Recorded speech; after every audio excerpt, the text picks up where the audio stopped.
The title is accurate, I feel, because I'm not here to tell you how good Strongboxes are. This video is not about if Strongboxes are worth running, because they're not. Rather, it's an investigation on their mechanics, affixes, tablets, types, and much more. I think it's interesting, and if more content gets added, I think this is great information to have. Here's what I found. Let's dive in. As it's still early days, I'm going to have to make some assumptions based on my experience, my testing, how Strongboxes work in Path of Exile 1, and some common sense. I opened up around 100 Strongboxes specifically for this video, half of those juiced quite a bit, and I learned a lot.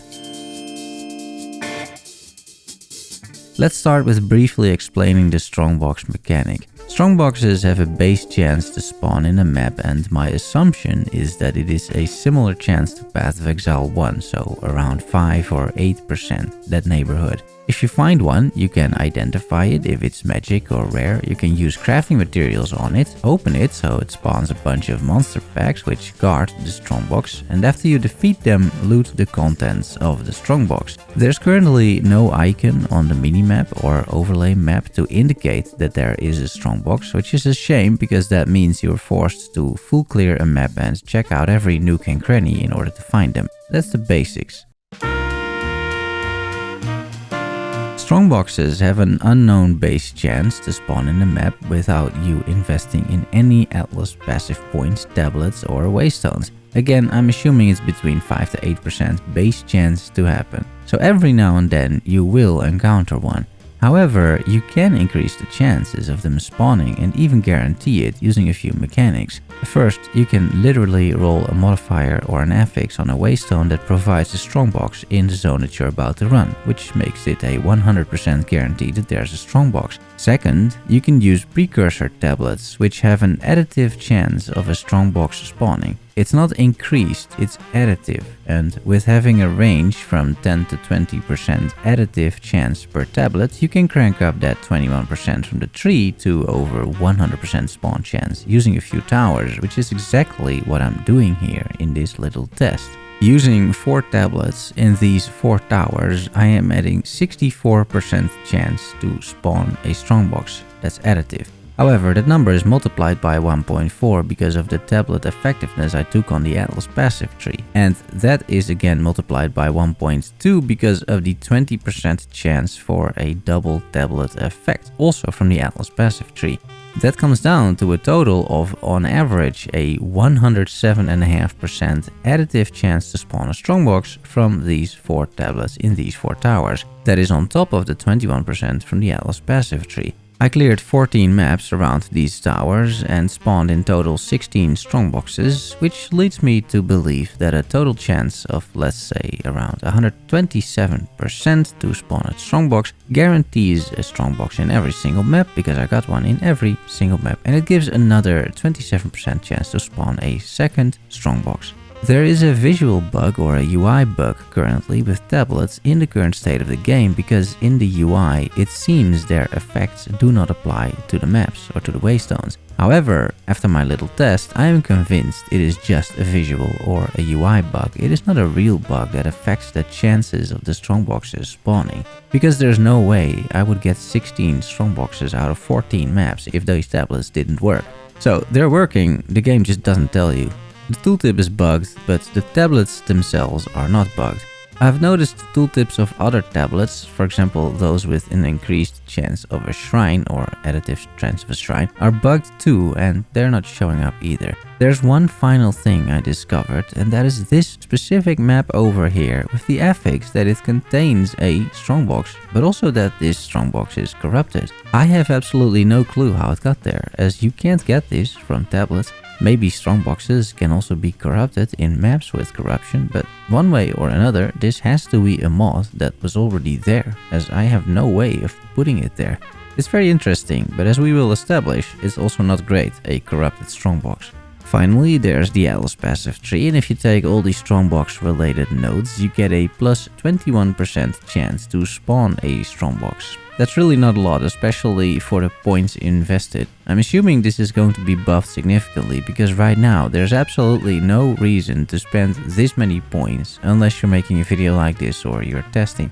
Tablets are completely outperforming the passive tree points, and I don't think that should be the case. I want to bring your attention to one more node here on the passive tree, which is a pretty good node. It gives you 50% chance of all the affixes on a Strongbox, and that's the multiplier of all of the loot. This is quite a good node, but the main issue with it is its position. It is really far back into the Atlas passive tree, and you need to invest so many points to get there that right now it's not worth it. But I think in the future it might be.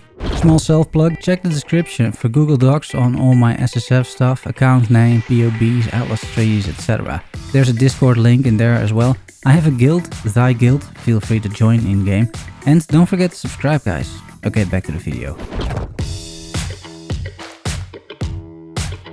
The Strongbox in terms of loot essentially consists of two parts. There is the contents of the Strongbox and there is the monsters guiding it, which drop loot as well, but that loot is not related to the affixes on the Strongbox. I'm assuming here that Strongboxes follow the same rules as in Path of Exile 1, which would mean that map rarity and map quantity and any map modifier really, and also likely the Atlas passive tree apply to the Strongboxes themselves. However, player rarity doesn't. The monsters spawning from the Strongboxes, those guarding the Strongboxes, they take all of these modifiers into account as well, all of these affixes, as well as player rarity, meaning they can be a good source of loot, especially because you can spawn 4 packs of rare monsters, 1 to 3 by default, and if you take that 50% node, you can take it up to 4. That is how the Strongbox loot is broken down between the actual contents of the Strongbox and the monsters guarding it. And it's good to notice that this loot also drops at different times, right? If you kill the monsters, you get the loot straight away, but only after you kill all the monsters, you get the loot from the Strongbox. So it makes it pretty easy to figure this out. You can modify the Strongboxes by using crafting currencies, so wisdom scrolls, all sorts of orbs, etc. Using a wisdom scroll, you can identify magic or rare Strongboxes. If they're white or normal rarity, you can use an alchemy orb to make them rare straight away. By using an orb of augmentation and a regal orb, you can also create a rare Strongbox too. You can fill up the affixes to a maximum of 6 affixes using exalted orbs. This is almost never worth it, as you won't get that many returns, but it is still worth mentioning. Ultimately, you can finish the whole thing by using a Val orb, which would corrupt the Strongbox. The regular crafting currencies without the Val orb just add more and more affixes, which I will talk about later in the video. Typically, you'll get more beneficial than harmful affixes, I noticed. The Val orb, however, is quite interesting because it doesn't only corrupt the Strongbox, it also corrupts all the contents of that Strongbox, if that content can be corrupted. Strongboxes drop currencies, which cannot be corrupted, but Strongboxes typically also drop gear, which can and will be corrupted if you use a Val orb. You might think that a Val orb somehow changes the Strongbox affixes in any way, but that didn't happen in my testing at all. It just corrupts the Strongbox and that's it. There are no other changes from the get-go. That may seem good, and in Path of Exile 1 it has quite some benefits, but right now in Path of Exile 2 none of those benefits really exist. For example, corrupting a body armor in Path of Exile 1 can make it a 6-linked item, which is great. Path of Exile 2 doesn't have links anymore on the items, so here that doesn't matter, it just doesn't happen. In Path of Exile 1, you have currency specifically to craft uncorrupted gear so you can influence it after it is corrupted. In Path of Exile 2, that is not yet implemented and we don't know if it will be implemented. So for now, all corrupted items that drop are final, you cannot change them, you can't craft on them anymore. This means that those items likely have no sockets, no quality, and not all of the 6 affixes. Val orbs can also result in specific enchants, which you can see happening here, but again, these items are corrupted and not usable at all. So for now, do not corrupt these Strongboxes, it is a bad idea. The wiki at the moment of writing, that is, doesn't have a list of Strongbox types available, unfortunately, so I had to do my own investigation, and here is what I found so far. You have regular Strongboxes, which basically drop everything that's in the game, so basic currency, gear, gold, waystones, that sort of thing. You have large Strongboxes, which I thought would maybe have a bigger range in the rolls, but I compared them to normal Strongboxes and I couldn't find much of a difference, if anything. They both have 8 to 16 packs implicits, for example, and the ranges of the affixes seem the same as well. To make things more confusing, there are ornate Strongboxes, which look fancier, but I couldn't otherwise figure out what distinguishes them from regular Strongboxes whatsoever. The only thing that I noticed, but I'm not sure if it's consistent enough, is that these ornate Strongboxes tend to have a bit like higher rarity of the currency that they drop, but there's really no way that I can make that conclusion with such a limited dataset. Other types of Strongboxes are a lot clearer, fortunately. The Armorer's Strongboxes drops armor pieces exclusively, while the Blacksmith's Strongbox drops only weapons. The Arcane Strongbox drops only caster items, so scepters, foci and staves. All 3 Strongboxes can roll a special affix, which is quality, and it can roll even above 20% thanks to the Atlas passive tree point, you know, the one that gives you 50% effect of affixes. I've had a 22% quality roll so far, which means that all the items in there are 22% quality. That is definitely promising and something to be mindful of in the future, especially in Solo Self-Found.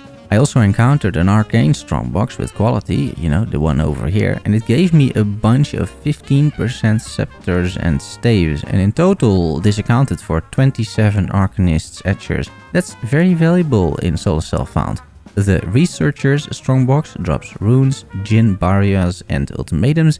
This Strongbox also has specific affixes, which increases the number of those runes and trial currencies. I didn't find those affixes on any other Strongboxes, which makes sense, so some affixes are Strongbox type specific. Finally, I do expect there are unique Strongboxes in the game, but I didn't manage to find any in close to 100 Strongboxes at this point. Maybe they're super rare, maybe I'm unlucky, maybe it's simply not yet implemented. Either way, I expect these to exist. Should I find a bunch later, I'll make a small update video specifically on unique Strongboxes. And also, if you found some, let me know in the comments.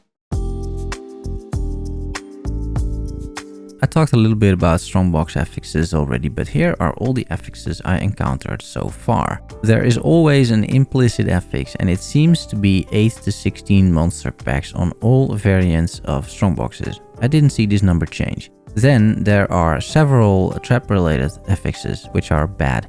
Strongboxes can freeze you, which doesn't matter because the monsters don't instantly spawn. There are various effects throughout the spawning of the monsters, all related to a specific damage type. So we have Ice Spikes, Lightning Storm, Volatile Crags, which is fire damage I think, and Chaos Barrage, which is clearly chaos damage. If you're kept on resistances, these are more of a nuisance than a real threat. Then there are what I'm coining neutral affixes, which don't significantly change the outcome of the Strongbox. One of those is that the entire Strongbox contents drops identified, useful for if we have better loot filters, but otherwise not super impactful. And there are modifiers that state the Strongbox is guarded by monster packs, which are normal packs, or by magic monster packs. Normal and magic monsters don't drop a lot of loot, so this is not that impactful. So I thought, yeah, it's neutral. And then there are plenty of good affixes. You can get more quantity and more rarity on the Strongbox contents, plus in certain situations also a fixed quality on everything in that Strongbox, like I already covered. The Strongbox can be guarded by rare monster packs, and those rares seem to take on the modifiers of the zone, meaning they can drop a ton of loot. With the passive tree, you can get up to 4 rare monsters from a single Strongbox, which is a great outcome, really. To make the best out of this, I would really try and bring some alchemy orbs with you, that if you encounter a Strongbox that is of normal rarity, you can just slam an alchemy orb on it, and then, you know, there's a decent chance you'll get like 3 extra rares in your map. I think that's absolutely worth it. Then there's an affix which drops an additional unique item, that's very useful. And there's a plus chest level, increasing the item levels of the items that drop from the Strongbox. I think in the current state of the game there's not that much use perhaps for level 83 or 84 items in crafting, but in the future that will definitely be a thing. And then on these specific researchers' chests, you can find additional Jin barriers, ultimatums, or runes as possible affixes. And that's all of the affixes I encountered. Let's draw a conclusion. Strongboxes right now may not be worth running at the moment, but it's got a lot of potential interesting applications. I hope you have a better idea on all of the different aspects of Strongboxes, so maybe people smarter than me can use it for some broken strategies. I hope you had a good time watching this video. Let me know what you think. Also, let me know if you have any suggestions. Subscribe and like for more PoE SSF content. Thanks for watching and making it to the end. Love you all. See you soon. Bye bye.